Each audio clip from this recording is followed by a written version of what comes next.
পাহাড়ে ঘেরা উপত্যকা, উচ্চতা ৩,৪২৫ ফুট, বুক চিড়ে বইছে বিপাশা। সেই প্রাকৃতিক সৌন্দর্যকে উপেক্ষা করতে পারেননি হিমাচল প্রদেশে ঘুরতে আসা হায়দ্রাবাদের ইঞ্জিনিয়ারিং পড়ুয়ারা। ছবি তুলতে নেমে পড়েন বিপাশার তীরে, কিন্তু হঠাৎই বিপর্যয়। কিছু বুঝে ওঠার আগেই জলের তোরে ভেসে যান সকলে। কিন্তু এখনও তো উত্তর ভারতে বর্ষা ঢোকেনি, তাহলে কি করে আচমকায় ফুলে ফেঁপে উঠল আপাত শান্ত বিপাশা? ঠিক কি ঘটেছিল? পুলিশ সূত্রে খবর, ঘড়িতে তখন বিকেল 5:30 বা 6টা। বিপাশার তীরে একটি বড় পাথরে বসে ছবি তুলছিলেন পড়ুয়ারা। হঠাৎই লর্জি জলবিদ্যুৎ প্রকল্প থেকে জল ছাড়া শুরু হয়।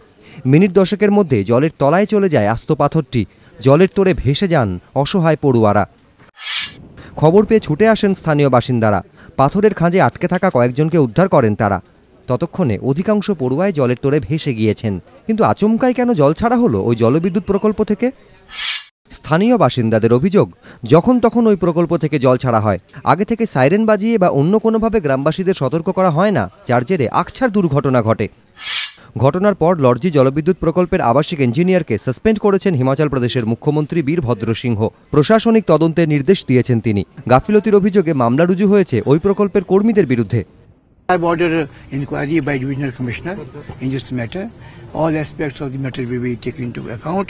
If there is any negligence found on any part, on anybody's part, suitable action will be taken.